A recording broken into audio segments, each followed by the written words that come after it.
যেই মেয়ের বয়স 20 বছর, দেখতে অনেক সুন্দর, বয়স যখন 60 হবে 50 হবে, চামড়া ঝুলে যাবে, চুল পেকে যাবে, চেহারার সৌন্দর্য থাকবে না। কিন্তু যার চরিত্র সুন্দর, বয়স যদি 80 হয়ে যায়, চামড়া যদি ঝুলেও যায়, চুল যদি পেকে পড়েও যায়, বলেন তো চেহারার সৌন্দর্য হয়তো থাকবে না, কিন্তু চরিত্রের সৌন্দর্য নষ্ট হবে নাকি? এজন্য দিনদারিত্বকে প্রাধান্য দেওয়া দরকার। আর যেই নারী দিনদার, যেই পুরুষ দিনদার, তার চরিত্র এমনিই সুন্দর। আর একজন দিনদার মা, এটা সন্তানের অন্যতম হক। প্রসিদ্ধ এক ঘটনা, হযরত ওমর রাদিয়াল্লাহু তাআলা আনহুর কাছে এক লোক আসছে, সন্তানের ব্যাপারে অভিযোগ দিয়েছে, খলিফাতুল মুসলিমিন, আমার সন্তান আমার হক আদায় করে না, আপনি একটু বইলা দেন। হযরত ওমর রাদিয়াল্লাহু তাআলা আনহু ছেলেটাকে ধরছে, কি ব্যাপার, কেন তুমি তোমার বাবার হক আদায় করো না? ছেলেটা এবার পাল্টা প্রশ্ন করে বলে, খলিফাতুল মুসলিমিন, হক কি শুধু পিতা সন্তানের কাছে পায়? সন্তান কি পিতার কাছে কোনো হক পায় না? হযরত ওমর রাদিয়াল্লাহু তাআলা আনহু কয়েকটি হকের কথা বলেছেন। এর মধ্যে সর্বপ্রথম যেই হকের কথা তিনি বলেছেন, তিনি বলেন প্রত্যেকটা সন্তানের তার বাবার কাছে প্রথম হক হলো একজন নেককার মা। সন্তান দ্বীনের উপরে গড়ে তোলার অন্যতম গুরুত্বপূর্ণ প্রধান ও প্রথম বিষয় হলো নেককার মা। তাহলে সন্তান তারবিয়াতের প্রথম যেই জিনিসটা লাগবে, বলে একজন নেককার মা দরকার। ওই মায়ের মাধ্যমে সন্তানের চরিত্র গঠন হবে। 2 নাম্বার যেই জিনিসটা লাগবে, বলে সন্তানের জন্য দোয়া করতে হবে। আগে তো একা একা দোয়া করছে, এখন স্বামী স্ত্রী দুজন মিলে দোয়া করবে। আল্লাহর কাছে নেক সন্তান চাইতে হবে, শুধু সন্তান না, নেক সন্তান চেয়ে দোয়া করা এটা নবী রাসূলগণের আমল। ইব্রাহিম আলাইহিস সালাতু ওয়াস সালাম আল্লাহ তাআলার কাছে সন্তান চেয়ে দোয়া করছে। যখন নমরুদের অগ্নিকুণ্ড থেকে আল্লাহ তাআলা ইব্রাহিম আলাইহিস সালামকে হেফাজত করলেন, সফর শুরু হয়েছে সিরিয়ার দিকে। ইব্রাহিম আলাইহিস সালাম দোয়া করতেছে, রব্বি হাবলি মিনাস সালিহিন, ও রব আমাকে একজন নেককার সন্তান দান করেন। এই জন্য আল্লাহর কাছে চাইতে হবে শুধু সন্তান না, নেক সন্তান। এটা ইব্রাহিম আলাইহিস সালামের আমল। মুফাসসিরিনে কেরাম বলেন, এই আয়াতে এটাও বোঝা যায় ইব্রাহিম আলাইহিস সালাম আল্লাহ তাআলার কাছে ছেলে সন্তান চেয়েছে। এই জন্য আল্লাহর কাছে ছেলে সন্তান চাওয়া এটাও ইব্রাহিম আলাইহিস সালামের আমল। তবে হ্যাঁ, চাইলাম ছেলে, আল্লাহ দিল মেয়ে, রাগ হওয়া যাবে নাকি? জোরে কোন যাবে নাকি? যাবে না। কারণ দুনিয়ার বিজ্ঞান যা বলে বলুক, যে এই কারণে ছেলে হয়, ওই কারণে মেয়ে হয়, সব কারণ বাদ। আমার আল্লাহ যাকে চায় তাকে ছেলে দেয়, যাকে চায় তাকে মেয়ে দেয়। আল্লাহ তাআলা বলেন, ইয়াহাবু লিমান ইয়াশাউ ইনাসাও ওয়া ইয়াহাবু লিমান ইয়াশাউ যুকুর আও ইউযাউযুহুম যুকরানা ওয়া ইনাসা ওয়া ইয়াজআলু মান ইয়াশাউ আকিমা। আল্লাহ তাআলা যাকে চান তাকে ছেলে দেন, যাকে চান তাকে মেয়ে দেন, যাকে চান তাকে ছেলে মেয়ে উভয়টাই দেন, যাকে চান আল্লাহ কোনোটাই দেন না। এই জন্য চাইলাম ছেলে, হইল মেয়ে, রাগ হওয়া যাবে নাকি? কিন্তু আমাদের সমাজে একের পর এক যদি 2টা 3টা মেয়ে হয়, বাবাও রাগ, দাদাও রাগ, বলে দাদি নানি মহিলা বলে তারাও রাগ। অথচ মেয়ে হওয়া এটাকে আল্লাহ তাআলা সুসংবাদ বলেছেন। আর মেয়ে হওয়ার পরে যদি কারো চেহারা কালা হয়ে যায়, তাহলে বুঝতে হবে তার যেই কাজটা এটা হলো জাহেলিয়াতের সময়ের কাজ। আল্লাহ তাআলা কোরআনুল কারীমের মধ্যে বলেন, ওয়াইযা বুশিরা আহাদুহুম বিল উনসা যাল্লা ওয়াজহুহু, আল্লাহ তাআলা বলেন যখন তাদেরকে কন্যা সন্তানের সুসংবাদ দেওয়া হতো, কন্যা সন্তান হওয়াটাকে আল্লাহ সুসংবাদ বলেছেন। আল্লাহ বলেন যখন তাদেরকে কন্যা সন্তানের সুসংবাদ দেওয়া হতো ওয়াল্লা ওয়াজহুহু, তাদের চেহারাটা এই সংবাদে মলিন হয়ে যাইত, অন্ধকার হয়ে যাইত, কালো হয়ে যাইত, হাস্য উজ্জ্বলতা থাকতো না। তাহলে মেয়ে হওয়া এটা সুসংবাদ বলছেন কে? আরো জোরে বলেন কে? আল্লাহ। এজন্য কারো যদি ছেলে মন চাইছে, যদি মেয়ে হয় রাগ হওয়া যাবে না। তাহলে নেক সন্তান চাওয়া এটা ইব্রাহিম আলাইহিস সালামের আমল। সন্তানের জন্য মা বাবার দোয়া এটা সন্তানের জীবনে প্রভাব ফেলে, সন্তানের জীবনে কর্মে আমলে এই দোয়ার প্রভাব পরিলক্ষিত হয়। ইব্রাহিম আলাইহিস সালাম দোয়া করলো, রব্বি হাবলি মিনাস সলিহিন, ও রব আমাকে একজন নেককার সন্তান দেন। আল্লাহ তাআলা জবাব দেন, ফাবাশশারনাহু বিগুলামিন হালিম। আল্লাহ বলেন আমি তাকে একজন সহনশীল সন্তানের সুসংবাদ দিলাম। দোয়া করছে কি আল্লাহ নেক সন্তান দেন, আল্লাহ বলছে কি যে আমি তাকে একজন সহনশীল সন্তানের সুসংবাদ দিলাম।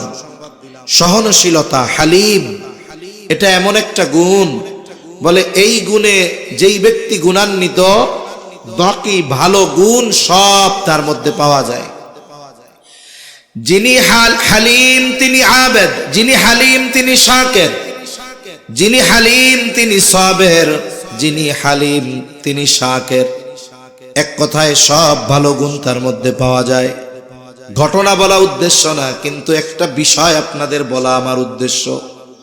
সন্তানের জন্য মা বাবার দোয়া এটা সন্তানের জীবনে কত প্রভাব ফেলে।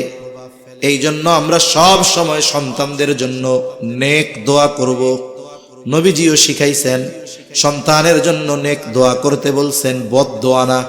কিন্তু আফসোস আমাদের সমাজে অনেক মা বাবা সন্তানের আচরণে যদি কষ্ট পায় নেক দোয়া বাদ দিয়ে বদ দোয়া করে। অনেক সময় পোলাপানের লেগেও বদ দোয়া করে, আছে না এরকম? মনে করেন ছোট বাচ্চাটা মাদ্রাসায় পড়ে, 7-8 বছর বয়স, এখনো নাবালক, এখনো নামাজ ফরজ হয় নাই, নাবালক ছোট মানুষ, দুরন্ত মন, চঞ্চলতা বেশি, মাঝে মধ্যে মাদ্রাসায় আসে না, আসলেও পড়ে না, দুষ্টুমি করে, পোলাপানের লাগে মারামারি করে। ছোট বাচ্চারা এডি করে না? করে। ওস্তাদ বাসায় বিচার দিছে, পোলা তো ঠিক মতো মাদ্রাসায় আসে না, আসলেও ঠিক মতো পড়ে না, আসলেও একটু মারামারি করে। বিচার দিতে দিতে এক সময় মা বিরক্ত হয়ে গেছে, বাপ তো বাড়ি থাকে না, বিচার তো মার কাছে যায়। মহিলারা খুব অল্পতে অভিশাপ দিতে পারে, তখন কি কয়, ও তুই আর ঠিক হইলি না রে, তোর জ্বালায় আর মান সম্মান থাকলো না, আল্লাহ যেন কালকে থেকে তোর মুখ আর আমারে না দেখায়। এরকম বদ্ধ অনেক সময় করে কি করে না? মনে করেন দোয়াটা তৎক্ষণাৎ কবুল হয়ে গেল, ওই ছেলেটা রাস্তায় ট্রাকের তলে পড়িয়া মাথা সিবা খাইয়া মরলো, মানে চেহারা শেষ, আল্লাহ দেখায় নাই, দোয়া কবুল হইছে। বলেন তো এই ছেলের জন্য এই বদদোয়া মা করছে, ছেলে যদি বদদোয়া কবুল হইয়া মরে আমি আপনি কান্না করব? কথা কয় না। কে কান্না করবে? ওর মা মরার আগ পর্যন্ত প্রত্যেকদিন কানবে আর আফসোস করবে, আরে ওই সময় যদি বদদোয়া না করে একটা নেক দোয়া করতাম তাইলে তো দোয়াটা কবুল হয়ে যেত। এজন্য সন্তানের উপরে রাগ হয়েও বদদোয়া করা যাবে না, নেক দোয়া করতে হবে। রাগ উঠছে, আপনি রাগের ঠেলায় দোয়া করেন, আল্লাহ আমার ছেলেরে আপনি বাইজিদ বুস্তামির মতো বানায়া দেন, আমার ছেলেরে আপনি আব্দুল কাদের জিলানির মতো বানায়া দেন, আমার ছেলেরে আপনি আহমদ শফি রহমাতুল্লাহি আলাইহির মতো বানায়া দেন। এইরকম বড় বড় দোয়া করতে হয়, কারণ কোন সময় দোয়া কবুল হবে এটা কেউ জানে না। ইব্রাহিম আলাইহিস সালাম দোয়া করেছে, রব নেক সন্তান দেন। আল্লাহ বলেন আপনাকে একজন সন্তান দিলাম, সে হলো হালিম। এই সন্তান দুনিয়ায় ভূমিষ্ঠ হবার পর পরীক্ষা শুরু। আল্লাহ বলে, ও খলিল, এই দুগ্ধপোষ্য সন্তান আর তার মারে নিয়ে রাইখা আসবেন ওই জনমানবহীন প্রান্তর, আজকে যেই জায়গায় 24টা ঘন্টা লক্ষ লক্ষ মানুষের সমাগম বাইতুল্লাহর পাশে। নূহ আলাইহিস সালামের মহাপ্লাবনে এটা একটু ক্ষতিগ্রস্ত হয়ে গেছে, শুধুমাত্র উঁচু একটু ডিভির মতো আছে, আর কোনো কিছু নাই, লোকজন কিছুই নাই, গাছগাছালি নাই, ফল ফলাদি নাই, নদী পুকুর খাল নাই, পানিও নাই, খাবারও নাই, ওইখানে রেখে আসছে। লম্বা কথা, সন্তান ওই জায়গায় বড় হয়েছে। এরপরে আল্লাহ তাআলা আরেক পরীক্ষা নিলেন ইব্রাহিম আলাইহিস সালামকে। সন্তান যখন বাবার সাথে চলার উপযুক্ত, আল্লাহ তাআলা ইব্রাহিম আলাইহিস সালামকে স্বপ্নে দেখাচ্ছে যে ইব্রাহিম আলাইহিস সালাম সন্তান ইসমাঈল আলাইহিস সালামকে জবাই করতেছে। নবীগণের স্বপ্ন হলো ওহী, তার মানে যেটা স্বপ্নে দেখছে ওটা করার আদেশ দিছেন কে? আরো জোরে বলেন না, কে? আল্লাহ। ইব্রাহিম আলাইহিস সালাম স্বপ্নে দেখছে, স্বপ্নের কথা সন্তানকে আইসা বলতেছে। ইব্রাহিম আলাইহিস সালাম সন্তানকে বলে, ইয়া বুনাইয়া ইন্নী আরা ফিল মানামি আন্নী আযবাহুকা ফানজুর মাযা তারা। হে আমার সন্তান, আমি স্বপ্নে দেখেছি যে তোমারে আমি জবাই করতেছি, এই ব্যাপারে তুমি কি বলো? বুঝে থাকলে কথাগুলো জবান খুলে জবাব দিবেন। জবাইয়ের আদেশ দিয়েছেন কে? আরো জোরে বলেন, কে? আল্লাহর আদেশ মান্য করার ক্ষেত্রে কারো পরামর্শের দরকার আছে নাকি? নামাজের সময় হয়েছে, আজান হয়েছে, আমি যদি এখন বাইরে কই ভাই আমি কি নামাজ পড়তে যাবো, উনি যদি কয় না ভাই যাওয়ার দরকার নাই, তাহলে আমার কি না যাওয়া উচিত না যাওয়াই উচিত? তার মানে যেটার আদেশ আল্লাহ করেছেন ওইটার ব্যাপারে কেউ যদি না করে, ওই না মানার সুযোগ নাই, আমাকে করতেই হবে, কারণ আদেশটা কার? তাই ইব্রাহিম আলাইহিস সালাম তো স্বপ্নে দেখছে সন্তানরে জবাই করতেছে, কিন্তু সন্তানের কাছে গিয়ে বলে, সন্তান স্বপ্নে দেখলাম তোমারে জবাই করতেছি, তা তুমি তার কি বলো? এখানে পরীক্ষা মূলত আল্লাহ ইব্রাহিম আলাইহিস সালামকে করতেছে, আর ইব্রাহিম আলাইহিস সালাম ছেলেরে পরীক্ষা করতেছে যে ওই যে আল্লাহ বলছিল আপনারে যে সন্তান দিয়েছি এটা তো হালিম, সহনশীল, আল্লাহর আদেশ মান্য করার ক্ষেত্রে সে কিলোকাল করে না, যা আদেশ তাই মানে, তা দেখি তো হালিম কিনা। এখন এই সন্তান যদি বলতো, আব্বু ৮৬ বছর বয়সে আল্লাহ আমারে দিছে, আল্লাহ তাআলা আপনাকে জবাই করতে বলছে, আপনি একটু আল্লাহরে বলেন না যে এই আদেশটা বাদ দিয়া অন্য কোনো বিষয়ের আদেশ দিতে। আপনাদের কি মনে হয় সন্তান যদি এটা বলতো তাহলে ইব্রাহিম আলাইহিস সালাম আর জবাইয়ের প্রস্তুতি নিতেন না?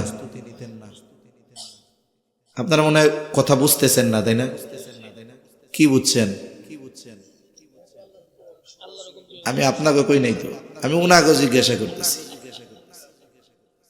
যদি ইসমাইল আলাইহিস সালাম বলতো আব্বু জবাইয়ের দরকার নাই, অন্য কিছু করেন, তাইলে মনে হয় ইব্রাহিম আলাইহিস সালাম আর জবাইয়ের প্রস্তুতি নিত না? নিত। জবাব টবাব দিয়েন, তাজা না মরা বুঝমু কেমনে? আল্লাহর হুকুম পালন করার ক্ষেত্রে কেউ যদি মানা করে তাহলে সেই মানা শোনার কোনো সুযোগ নাই। তবে মনোভাব তো জানা যাবে, ছেলের মনোভাবটা কি, এইটা মূলত উনি জানতে চাইছেন। কিন্তু সন্তান তো হালিম, বাবা যখন বলছে ফানজুর মাযা তারা, হে আমার সন্তান এই ব্যাপারে তুমি কি বলো? সন্তানের জবাব, ইয়া আবাতি ফাআল মা তু'মার সাতাজিদুনি ইনশাআল্লাহু মিনাস সাবিরিন। সন্তান বলে, ও পিতা, আপনাকে আল্লাহ তাআলা যা আদেশ করেছে আপনি ওইটাই করেন, তার মানে আপনি আমারে জবাই করেন। ইব্রাহিম আলাইহিস সালাম বাবা, হয়তো আল্লাহর আদেশে সন্তানকে ছুরির তলে দিয়া দিছে, কিন্তু অন্তরে মায়া, চোখে পানি থাকবে, এটা স্বাভাবিক। আমার আপনার নবীজির সন্তান ইন্তেকালের পরে আমার আপনার নবীজিও কান্না করেছেন। সন্তান বলতেছে, পিতা আল্লাহ যা আদেশ করেছে আপনি সেটাই করেন। উপরন্তু সন্তান পিতাকে সান্ত্বনা দিয়ে বলতেছে, সাতাজিদুনি ইনশাআল্লাহু মিনাস সাবিরিন। ও আমার পিতা, ইনশাআল্লাহ আপনি আমাকে ধৈর্যশীলদের অন্তর্ভুক্ত পাবেন। এখানে আমার যেই কথাটা বলা উদ্দেশ্য, ইব্রাহিম আলাইহিস সালাম নেক সন্তান চেয়ে আল্লাহ তাআলার কাছে দোয়া করেছেন। আল্লাহ এমন সন্তান দিয়েছে যেই সন্তান পিতার কথায় আল্লাহর নির্দেশ পালনার্থে হাসি মুখে বাবার ছুরির তলে চলে গেছে। কিন্তু আফসোস আমাদের, আমরা ঢাকা শহরে অনেক সময় অনেক পিতা এসে দোয়া চায়। দোয়া কি জন্য? বলে হুজুর ছেলেটা কথা শোনে না, একটু দোয়া করেন। এক অভিভাবকের অবস্থা তো এরকম, আমেরিকা থাকে, আমেরিকা স্বপ্নের দেশ আমেরিকা, ফ্যামিলি সহ গেছে, সিটিজেনশিপ পেয়েছে, পরিবার নিয়ে গেছে। এখন মেয়েটাকে ওই দেশে নিয়ে স্কুলে ভর্তি করাইছে। মা বাবা 5 ওয়াক্ত নামাজ পড়ে, স্বাভাবিকভাবে আমাদের দেশের দিনদার।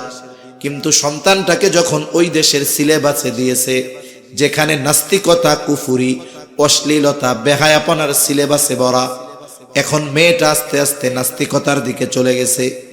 বাসার থেকে প্রেসার দেয়, এই ঠিক মতো উল্টাপাল্টা করবা না।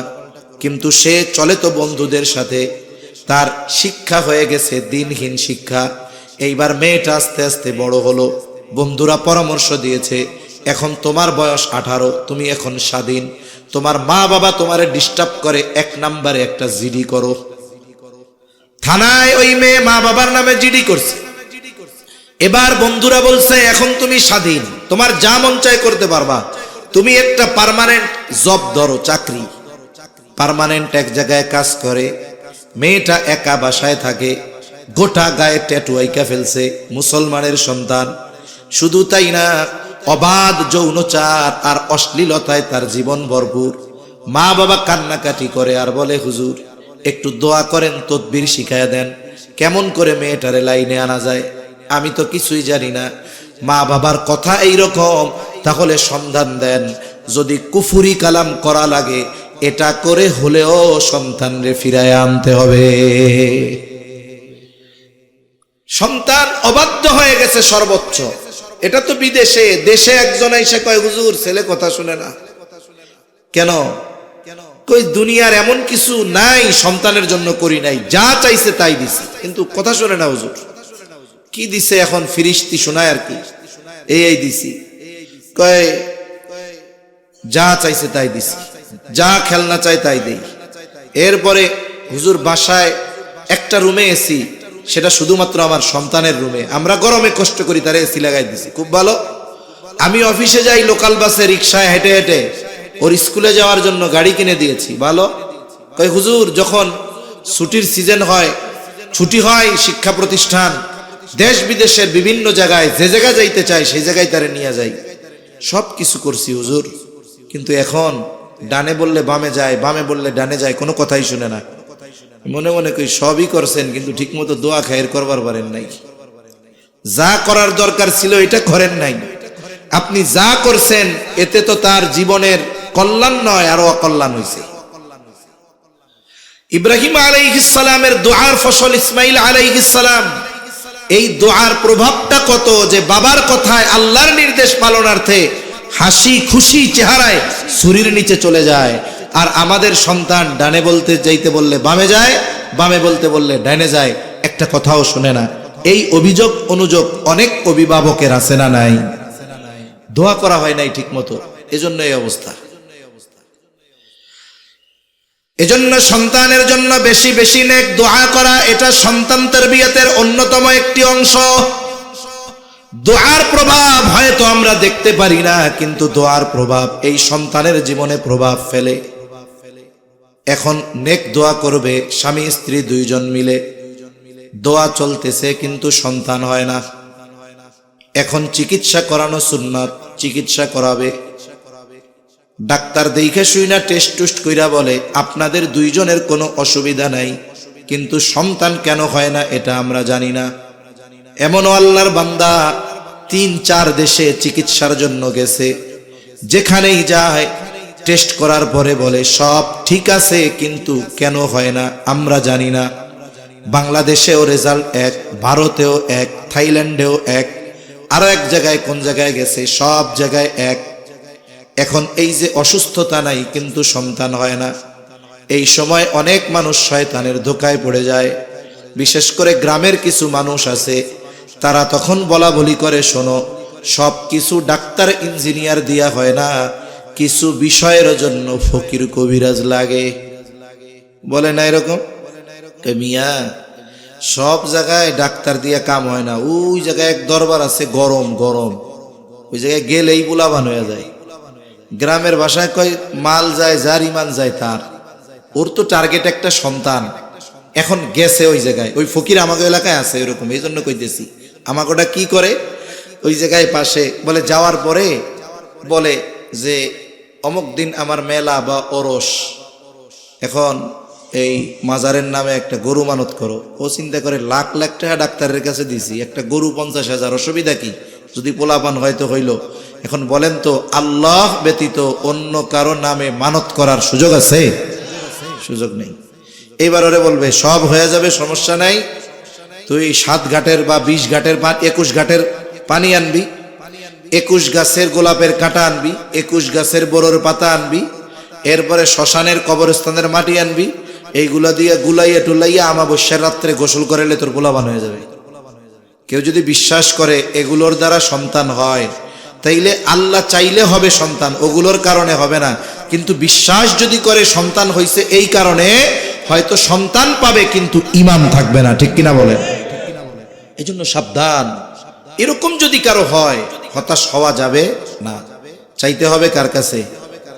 আরে এমনও দম্পতি আছে, ওই 4 দেশে চিকিৎসা করাইছে, সন্তান হয় না। কেন হয় না ডাক্তারও কইতে পারে না।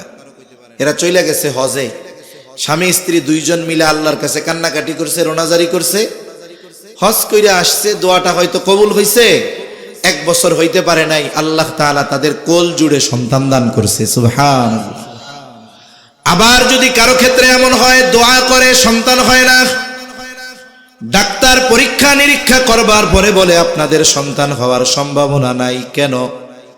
আপনার স্ত্রী বন্ধা আর স্বামী যে, তার স্পার্মের মধ্যে শুক্রাণু নাই, তার মধ্যে আপনিও বাপ হইতে পারবেন না, মেয়েটাও মা হতে পারবে না।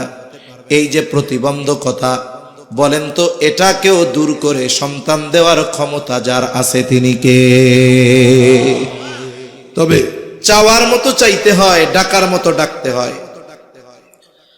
জাকারিয়া আলাইহিস সালাতু ওয়াস সালাম জলিলুল কদর পয়গম্বর, কোরআনের ঘটনাগুলো আমাদের জন্য শিক্ষা, আমাদের জন্য করণীয় কিছু বিষয় বর্জনীয়। উনি বৃদ্ধ হয়ে গেছেন, চুল দাড়ি সব পেকে গেছে, ওনার স্ত্রীও বন্ধা। স্বাভাবিক নিজাম কি যে না, সন্তান হওয়ার কোনো সম্ভাবনাই নাই। কিন্তু একটা ঘটনা ওনার দিলের অবস্থারে পরিবর্তন করে দিয়েছে। সেটা হলো হযরত মারিয়াম আলাইহিস সালামের ঘটনা। আমরা সবাই জানি মারিয়াম আলাইহিস সালাম ঈসা আলাইহিস সালামের মা। আল্লাহ তাআলা বাবাবিহীন ঈসা আলাইহিস সালামকে দুনিয়ায় পাঠিয়েছেন। মারিয়াম আলাইহিস সালাম যখন মায়ের গর্ভে, মারিয়াম আলাইহিস সালামের মা মানত করছে, ও রব, আমার পেটে যে সন্তান, একে আমি আপনার জন্য মানত করলাম বাইতুল মুকাদ্দাসের সেবক, খাদেম হিসাবে। মারিয়াম আলাইহিস সালামের বাবা ছিলেন বাইতুল মুকাদ্দাসের ইমাম, ওনার নাম ছিল ইমরান।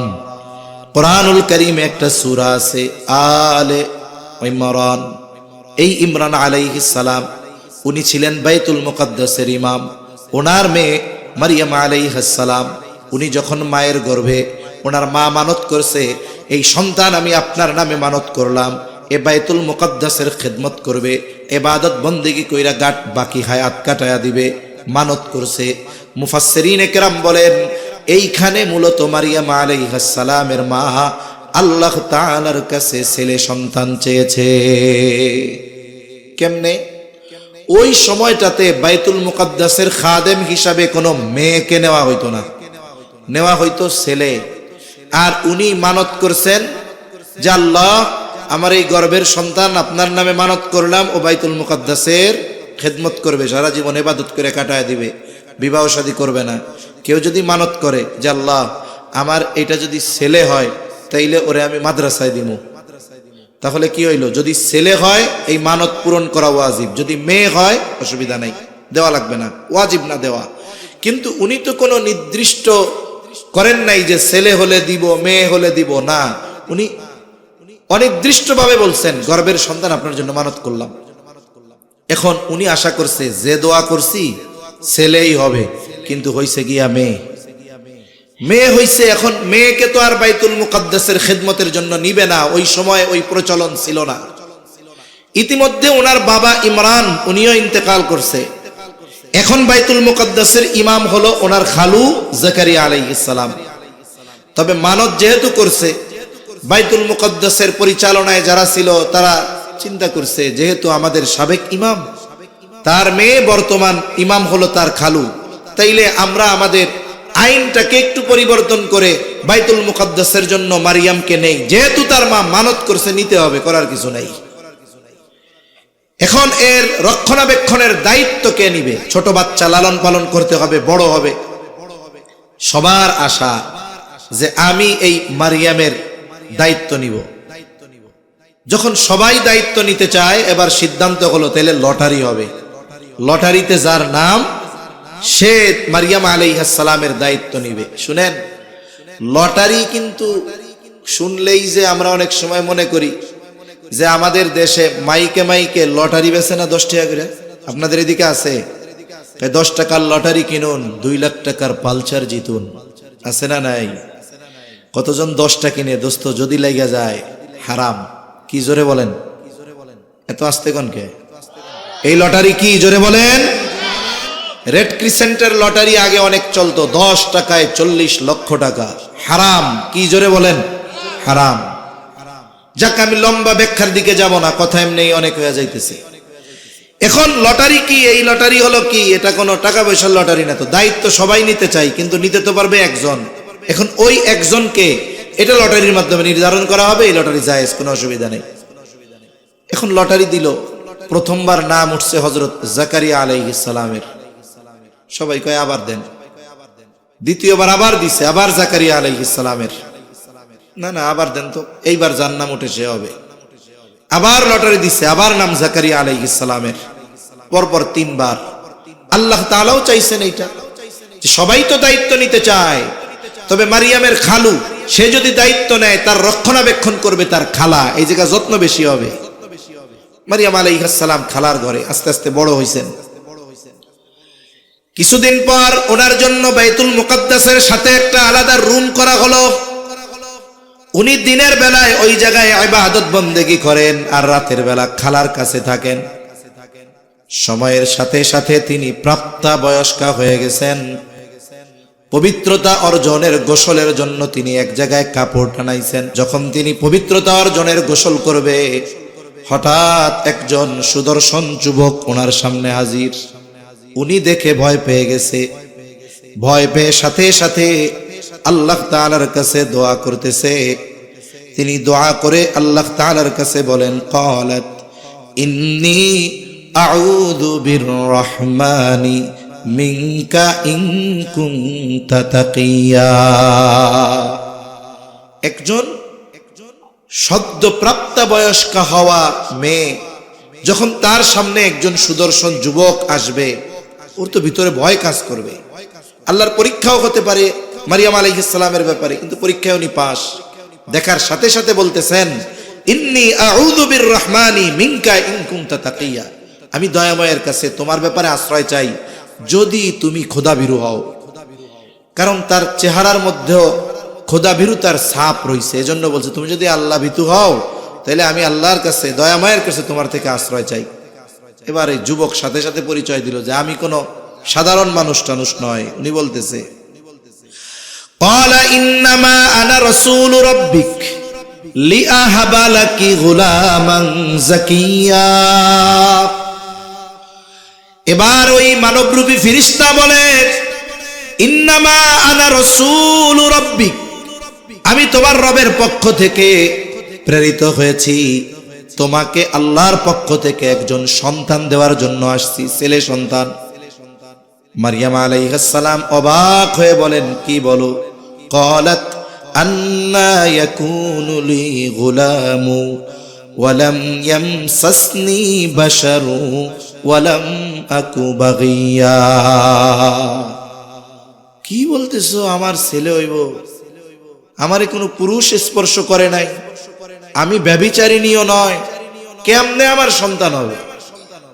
ফেরেশতা জিবরাইল আলাইহিস সালাম বলেন, ক্বালা কাযালিক ক্বালা রাব্বুকি হুয়া আলাইয়া হাইয়্যিন। জিবরাইল আলাইহিস সালাম বলে, তোমার রব বলছে তিনি যেভাবে চান সেভাবে হবে।